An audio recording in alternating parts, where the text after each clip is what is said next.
Expert testimony video by Team New Zealand Forensic Cybersecurity Investigation.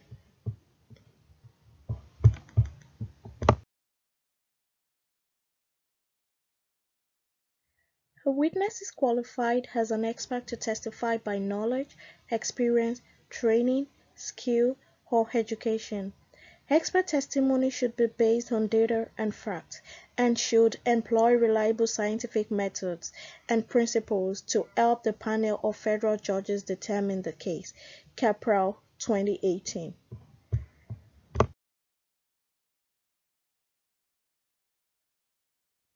Question 1. What are the legal challenges associated with cyber incidents involving foreign countries? How do internal laws affect e-discovery? Reference on discuss all international laws that may influence a forensic investigation in New Zealand.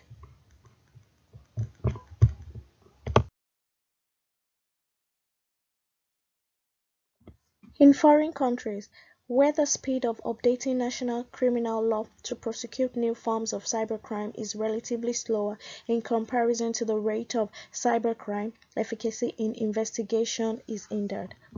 This creates a major legal challenge as a new cybercrime emerge by the day.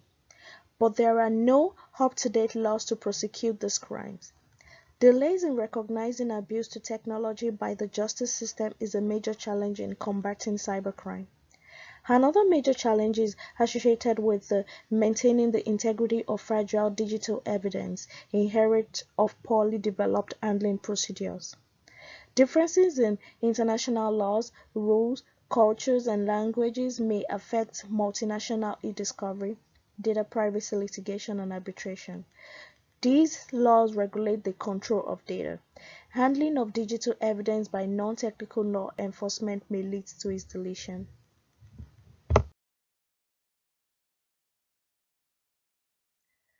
New Zealand, being a member of the FAIC Alliance, is subject to following international laws: the PACE Act on Seizure of Evidence by the Law Enforcement (UK), the Electronic Communications Privacy Act (US) on privacy invasion, the European Convention on Human Rights that restricts certain abuses to human rights, and Regulation of Investigatory Power Act that allows British law enforcement agencies to conduct digital forensic investigation in international soil.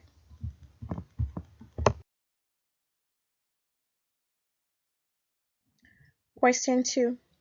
What are the legal challenges of accessing and retrieving electronic device evidences stored on foreign soil? Assuming cloud storage was used, what procedures were followed to access and retrieve digital evidences stored in the cloud?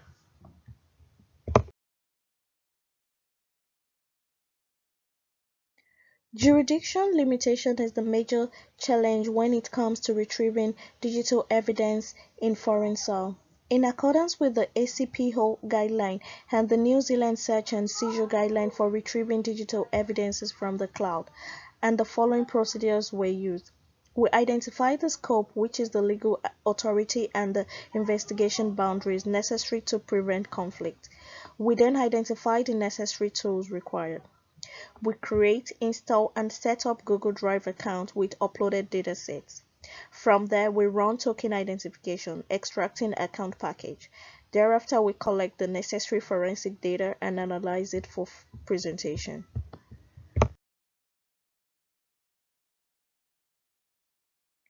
Question 3. How did the international law and jurisdiction influence the processes and procedures followed during the forensic investigation in New Zealand?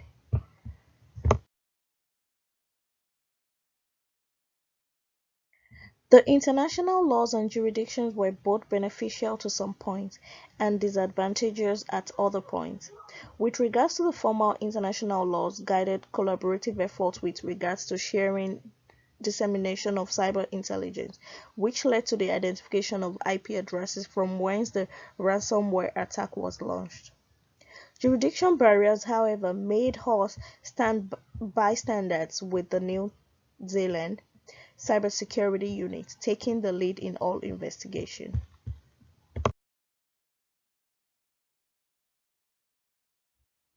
Question 4. What conflicts arose between ethics and international laws during the forensic investigations? How did these conflicts affect the investigations? How were the conflicts mitigated?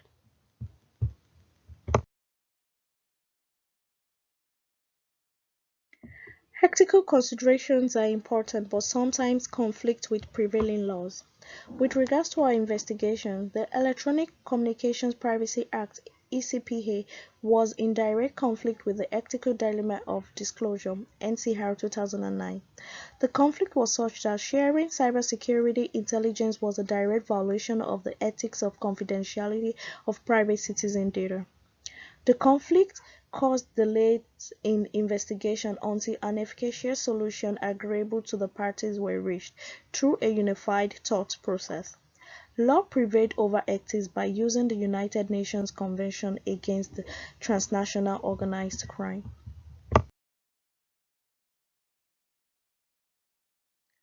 Question 5.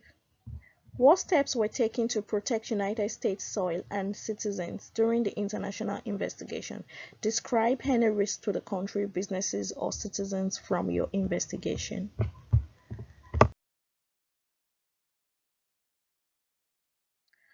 The most probable risk to the United States would be malicious access to the DoD security logs, where critical ICT systems and infrastructure could be accessed or classified information stolen and used as a catapult to launch a catastrophic cybersecurity attack on the country, businesses, or citizens.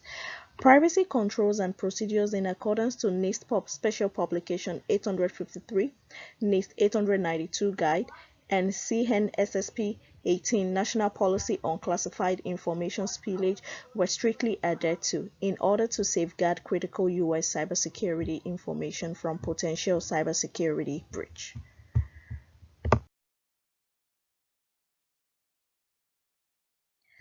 These are the references used in creating this testimony. Thank you.